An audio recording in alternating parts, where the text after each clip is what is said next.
Good morning. Thank you very much for joining us, everybody. My name's Adrian. I work at Cardiomyopathy UK. It's a patient-focused charity, but we're increasingly doing more work with healthcare professionals. In terms of our work with patients, you'll hear a little bit more about that later on, but in terms of those services that we offer patients, it's things like clinician-authored health information. So we've got something like 40 information resources that are authored by subject matter experts, and they're available on our website. And there's short form versions of that and long form versions of that.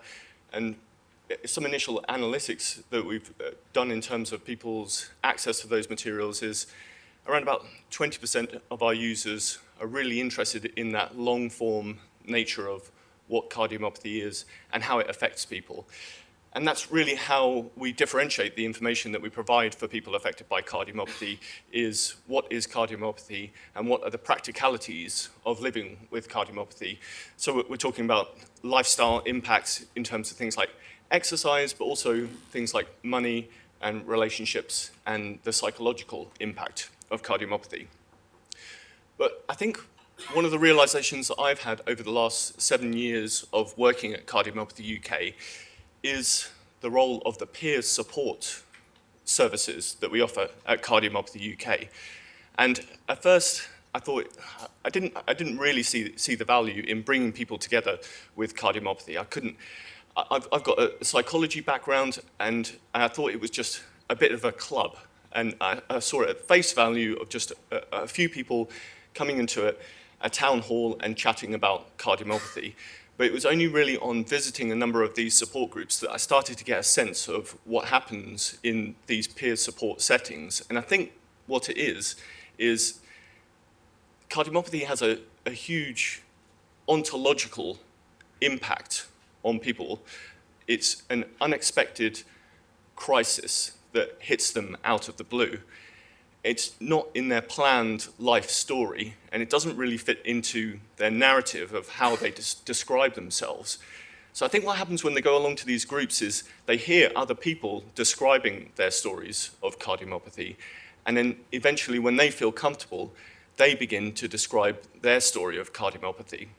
And I think if they don't have that chance to objectively discuss their experience of cardiomyopathy, they get stuck in the subjective experience, the shock of diagnosis, the potential of a sudden cardiac arrest that they might have experienced, which could be hugely traumatic. In terms of how they're working that out in their head, they'll often get stuck on certain phases of their story with cardiomyopathy because they've never been required to be able to express that objectively, tell somebody else in chronological terms what happened to them. And it's in these settings that they practice that narrative of telling their story and then move beyond that moment of being stuck on the particularly traumatic component of their story, because there's a requirement on them in order to create that chronology of their story, to move beyond that. And then it gains a place within their story, and then they can start to achieve some degree of closure in terms of moving forward. Actually, I don't think it's closure. When you look at the theory behind this, I think it's actually acceptance. And that's another service that we offer, which is, I think, probably a little bit different than a few other charities, and that was a recognition that commitment to acceptance is a key component in terms of dealing with the psychological distress of cardiomyopathy. So we have an acceptance and commitment education program for our patients, and that's a group intervention that happens over a series of 6 sessions, and we're seeing really impressive outcomes. But originally, actually, what we did was we measured using quite generic population-level scales on anxiety and depression, the types of things that we'd use for anybody. And we saw relatively high levels of anxiety, but nothing really that was too concerning amongst the people who were accessing this intervention. But then we changed the metric that we use to measure the impact of this psychological intervention. And what we looked at is a cardiac anxiety scale. And what we realized then that we were missing before was specifically people with cardiomyopathy and inherited cardiac conditions orientate their entire day around what their thoughts are about their heart. So they'll consider what the impact will be on their heart before they go upstairs, or consider the impact on their heart before they undertake any chores. So it was an overwhelming impact on them, was constantly worrying or thinking about their heart and about heart rhythms and about the impact on their heart.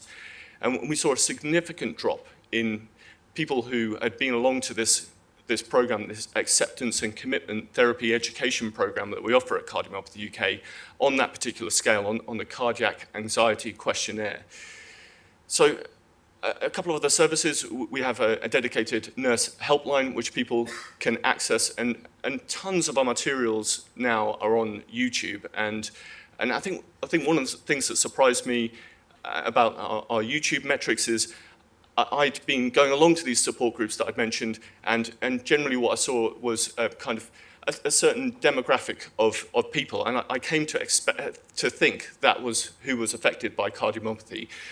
But that's not the case. That was the people who found those in-person support groups helpful.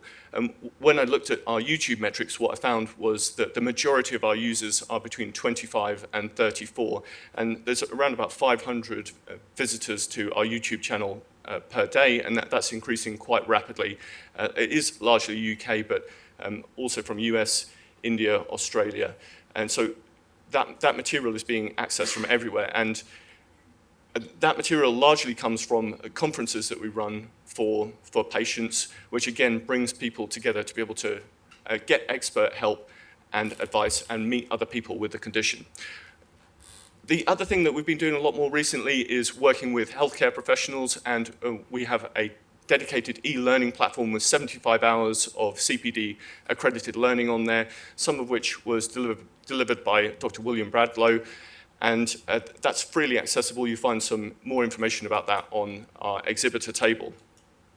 If you're interested in speaking to us at all about how you might like to work with us, and we work with healthcare professionals and practitioners in all different ways, and we're very open-minded, and we're looking for innovation and new ideas, then please come and speak to me at any point during the day. Our delegate guide didn't come through. It's got lost somewhere in this building. So I've emailed the delegate guide to the registration email that you used to book your tickets for today. So I'm sorry about that, but I've also provided you just a paper copy of the program, which we'll also post around the building. The Wi-Fi here is up on the screen, and there isn't a fire drill plan today, but if the fire alarm does go off, there are two exits, one to the left here and one to the right, and we'll meet at the rear of the building, not on, I think it's Broad Street, out towards the library, please. There are exhibitors all around the building today. Please take your drinks and have a look around. We've got Philips who are going to be, they've brought an echo machine with them. They're just through on the left-hand side there. And if you travel a little bit further down that corridor, you'll find Anumana and Unboxed Consulting, and then where our catering is taking place, you'll find another 5 exhibitors out there. Please feel free to both bring drinks and refreshments into this room, but also out onto the terraces as well. We'll have the CPD certificates out at the end of the day, and there'll be a really rather fancy drinks reception at 5. That's the floor plan with the exhibitors on. Please have a little explore. It's a lovely building. I'd like to pass over to Dr. William Bradlow, our host for the day.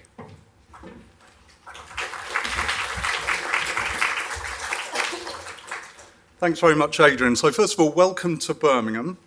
And we have a number of visitors who have travelled quite long distances to be here, not just from the UK, but from Barcelona and America. So I thought for just 5 minutes, I'd tell you a little bit about Birmingham for those who don't know about it. So you might have passed these 3 gentlemen inspecting what looks to be a carpet outside. That's not a carpet, those are plans for a steam engine. And that's James Watt, Matthew Bolton, and William Murdoch. These were founding fathers of the Industrial Revolution. So where we are now is literally the seat. And in fact, where we're sat is Birmingham Municipal Bank, which was set up by Chamberlain at the First World War to encourage people to save and to help the war effort. As it happens, things have changed quite a lot since then, and we're now one of Europe's most diverse and youthful cities. So over half of the population is aged under 30. And we have an extremely, I would say, ambitious council, mainly out of necessity because it's broke. But it has developed a 10-year plan, of which health is one of its 5 key pillars.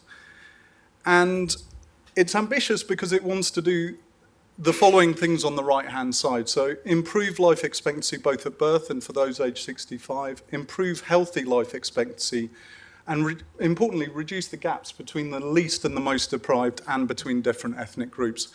So that provides a bit of a North Star, I think, for us as clinicians and healthcare workers, thinking about how we as individuals can put our shoulder to the wheel and help our local council achieve some of these metrics, but also on a wider regional setting. So prevention is obviously a key focus to achieve some of these metrics here, and it's a key focus of governments around the world.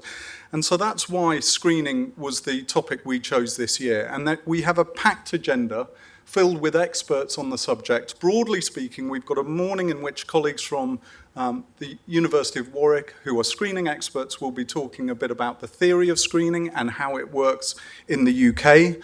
We then have expert clinicians who are going to be talking about the practicalities of screening in individual inherited cardiac diseases. And then we're going to move in the afternoon towards how things might look in the future. And that includes different approaches, not just to screening, but really how that improvement in screening is going to lead through to some of these milestones that I showed you earlier through improved therapies. So the 3 men I showed you, I'm not sure if people are aware about this, were part of a community called the Lunar Society, so that they would meet on a full moon because it allowed them to have dinner, run experiments well into the early hours, but still be able to get home by horse-drawn carriage without problems. And there were 14 standing members, and then a network of people who came to join them, a lot of whom, well, 2 of whom turned out to be American presidents, and maybe the same thing will happen here. But I think there's a big drive at the moment to create communities of interest, practice, and action. And I would love today to be a catalyst for that. So ideally through the day, turn to your neighbour if you don't know them. And if you have a shared interest or even a shared person you know who you might introduce them to, do it, because this is the way we get things moving. So thank you all for coming. And without further ado, I'm going to introduce Tracie Mailing, who is in charge of our West Midlands Patient Support Group for Cardiomyopathy UK. And she's going to give us a bit of personal context.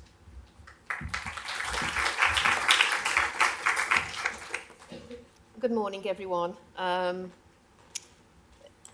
This is my first time I've actually spoken in front of an audience, so please bear with me. And I will be looking down a lot at my notes, so please ignore that as well.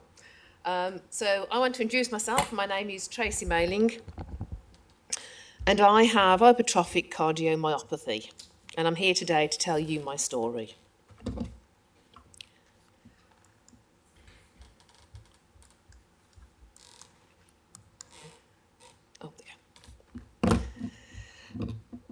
At the age of 40, my mum was diagnosed with hypertrophic cardiomyopathy, and from that moment on, my mum's life changed forever. She would not talk about it. She stopped doing things, stopped going on holiday, going out with the girls, and she worried so much that she was going to die that she forgot to live. Her condition gave her mental health problems. But why?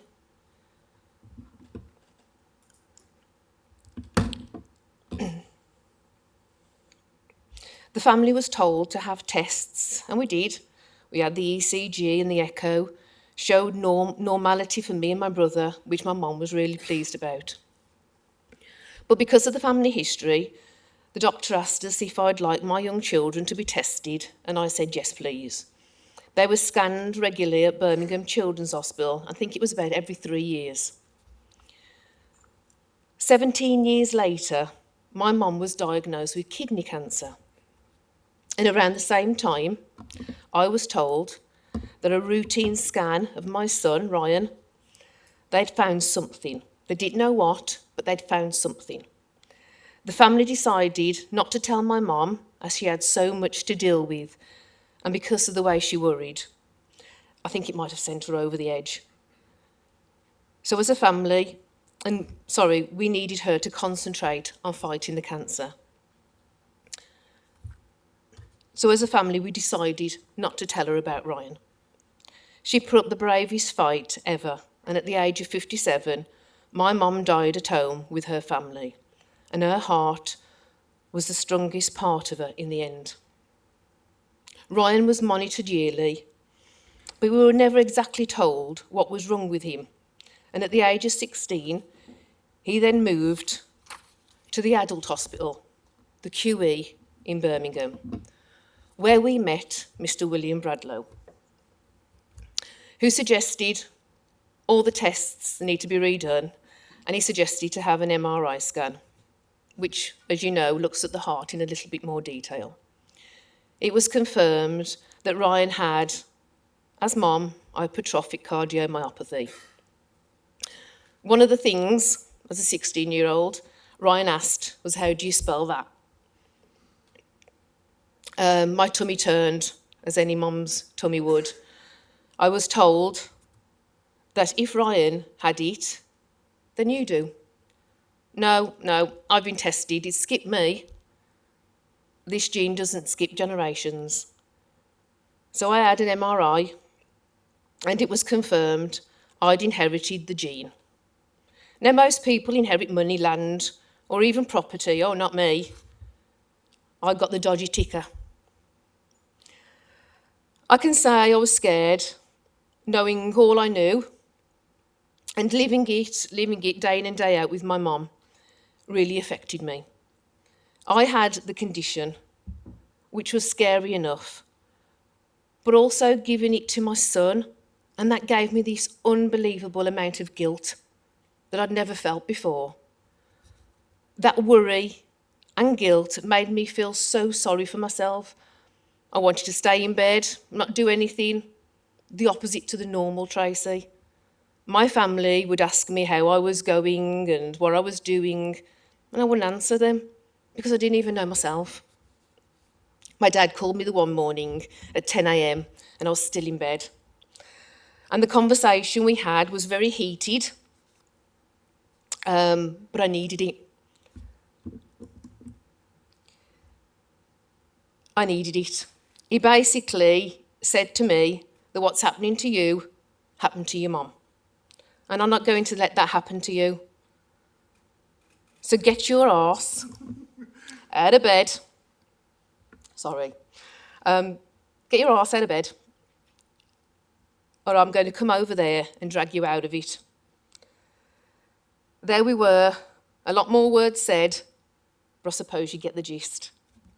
I cut him off and I cried, and I knew I had to change. I knew I had to control my condition and not let my condition control me like it did my mum. For me, information, knowledge and understanding was key for me. The more I knew, the less I was scared, and the more I understood, the positive I became. The more I did for others, and the more I felt I was back in control. I started to volunteer for the Cardiomyopathy UK, and I became the group leader of Birmingham and the West Midlands. 6 times a year, I bring people together from all over the West Midlands who have a form of cardiomyopathy or have a connection to the condition, such as a family member or a friend. And we talk about everything and anything. And we have someone who knows, you have someone who knows how you feel and what's going on is life-saving. I have seen some people come into the group who look terrified and have walked out smiling. One of the main topics that we talk about every session is mental health and how It's a major effect on us all. And it's as if a condition comes with it. And it doesn't have to be like that. When someone is diagnosed with a heart condition, well, any condition, all they hear is heart failure or a word they can't spell. And they don't hear much more than that. Even though the doctor's sitting there explaining about the condition and giving them all the information that they need, all they've heard is the heart condition, and that's it. When they get home, the family asks questions they can't answer because to them they didn't hear anything else. They look on the internet and all they see is sudden death.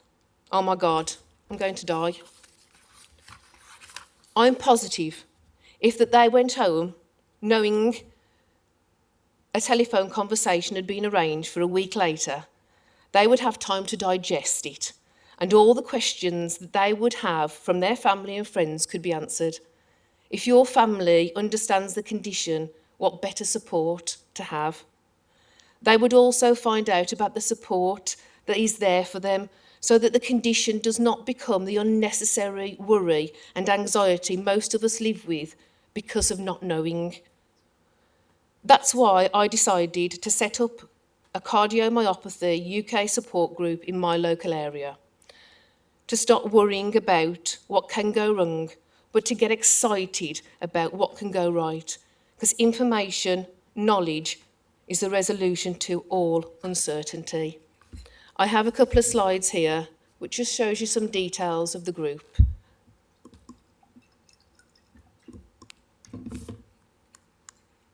It's going to go to the next one in a sec. Sorry, that was my mum to say that it's just a lovely photograph of it and I wanted to end on that. So please take a moment just to read some of these.